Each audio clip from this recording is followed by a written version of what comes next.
Sizning call centringizga bugun nechta qo'ng'iroq bo'ldi? 200 ta yoki 500 ta? Ulardan nechtasi xolis baholandi? To'liq tekshiruvga vaqt kamlik qiladi. Nazoratchi bir kunda eng ko'pi bilan 20-30 qo'ng'iroqni tinglay oladi. Shikoyatlar ko'payadi. Xatolar vaqtida aniqlanmaydi. Subyektiv fikrlar xizmat sifatingizga ta'sir qiladi. Kotib Analytics kompaniyangizdagi qo'ng'iroqlarning avtomatik tahlilchisi.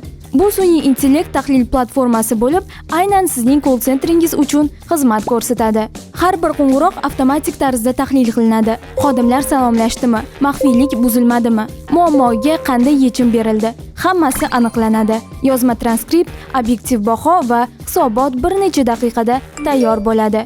Xavfsizlik yuzasidan dastur O'zbekiston Respublikasi shaxsiy ma'lumotlar bilan ishlash qonunlariga javob beradi. Sizga hozirning o'zidayoq yordam bera olamiz. Shunchaki 20 ta qo'ng'iroqni bizga yuboring. Biz esa bepul tahlil qilamiz. Kotib Analytics xizmat sifatini nazorat qilishning aqlli yordamchisi.